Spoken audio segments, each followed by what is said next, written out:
first ever fully electric double-decker bus in all of North America. Right there, guys. So guys, I just arrived at the Clipper terminal. I'm gonna pick some people up here. We're gonna go up to Butchart Gardens and I'm going to give you a tour of this beautiful 100% electric bus. Okay, bye everybody. Have a good day. I just dropped my people off. That was me acting like I was letting people off the bus, but I'm really not. I'm just in a parking lot right now. So what we're gonna do is we're gonna take this electric double-decker bus and we are gonna go up to Butterfly Gardens. I'm gonna park the bus. I'm gonna give you guys the grand tour, show you what all the buttons do, show you all the neat features of it. All right, let's go. So the closest thing that I can compare driving this to is driving a golf cart. Now I've never driven a Tesla before, so I don't know how Teslas drive, but I've driven a golf cart and like the throttle response is very similar to a golf cart.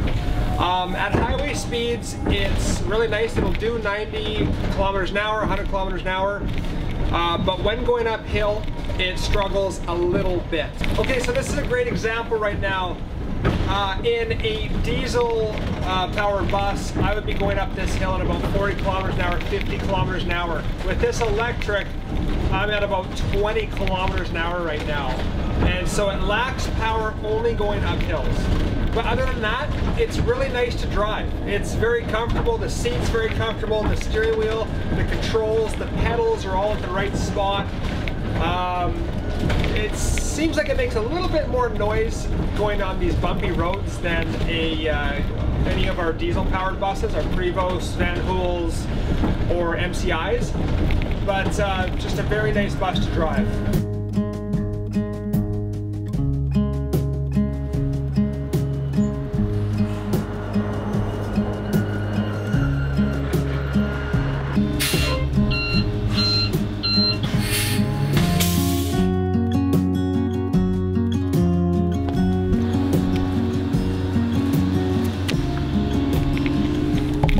Now the only noise that this bus makes is from the back, and you can kind of hear it right here.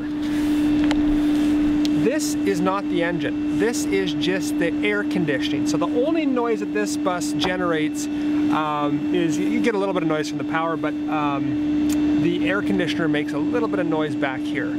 So it kind of sounds like it does have a motor, and I've had people come up and say, turn your bus off, please. You know, you're past the idling minutes. It's 3 minutes in some areas of Victoria, and I say, no, it's an electric bus, and they go, oh, sorry. It's definitely not as loud as that bus right there. Okay, now let's go for a grand tour. We'll get to my driver's seat later and all the switches, what they do.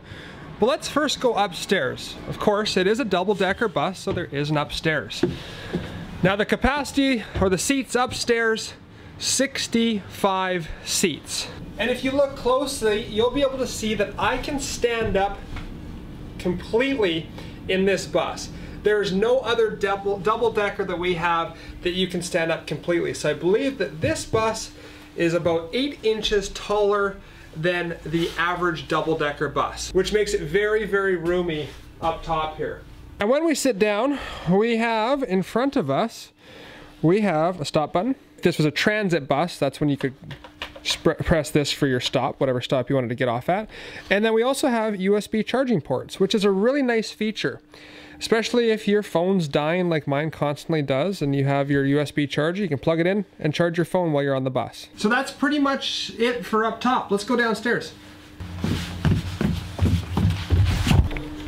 So, this is downstairs. There's 32 seats downstairs.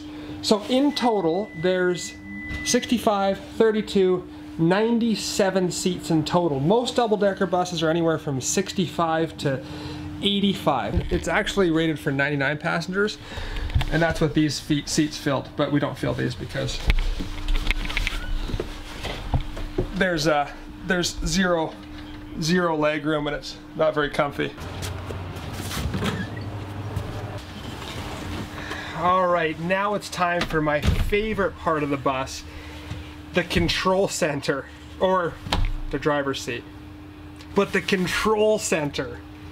All these switches, big steering wheel. So what do the switches do?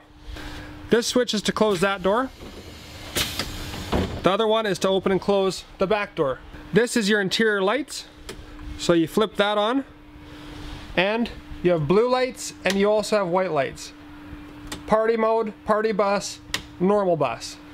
I don't know what this button does. This is your mirror heat. If you have ice or rain on your mirrors, you can dry it off using your mirror heat, and I don't know what that is. This, I think, is for the display on the front of the bus. This is to adjust your mirrors. This is all the cameras on the bus. So you can see upstairs is right there. You can see by the door. See me waving right there. This is downstairs. This is the side of the bus. So I actually can see what people are doing upstairs. Just like any normal bus, it has a brake pedal and a gas pedal. And then you have the speedometer, which is just like a normal speedometer. You've got your air brakes here. You've got your kilometers there. You've got your RPMs and you've got your fuel. So obviously this is electric, but this is probably the only panel they could get. And so this fuel is constantly empty. But where you see how much power you use is right up top there. I did one run up to the gardens, which is about a 45-minute drive, and now it's about 83%. So this bus will last about a day until you have to plug it in. And then it just charges all night long, and then it's ready for another day. Okay, now on this side, we have our electronic logs. Down here you have your temperature control. You have your gears, drive, neutral, reverse. We have the wheelchair ramp. That's to bring the wheelchair ramp in and out. We have defrost. We have our little blinds. So if the sun's in my eyes, I can use that. We have the driver light right here. I don't know what that button does, but it's scary, so don't touch it. We have a fan for the driver. You can hear that behind me. Comes out of these vents here.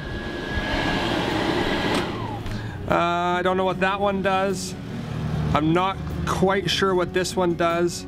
Don't know what that one does. But this one's pretty cool. So this kneels the bus, or basically drops the bus down.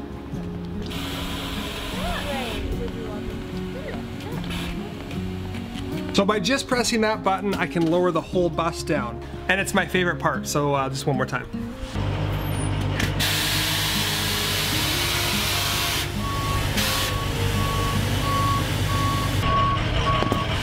Isn't that neat? I love doing that. Now you have to see this really cool feature. There's this echo mode on the audio system. I'll just turn it on. Now listen to this. Hello. Welcome everybody. My name is Taylor, and I'm going to be your bus driver today. I would like to welcome you to beautiful Victoria, British Columbia.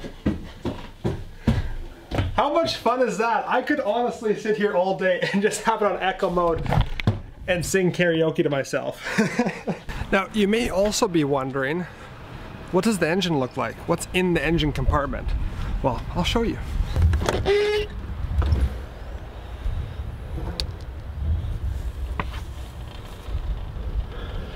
It's a whole lot of stuff I know nothing about, but that's what it looks like right there. And the batteries are right here. The other side as well, lined with batteries under here. And I almost forgot, but the back wheels turn just a little bit. You can barely see it, but oh, that's a little bit of a better view right there. So it just assists turning. So it doesn't really turn like a 45-foot coach. It kind of turns like a 35-foot coach bus. So there you go, guys. I've showed you the control panel, or the driver's seat, what all the switches do, gave you a tour, showed you the engine compartment, and now we are going to go back to my RV and I am going to tell you guys some stats about this bus.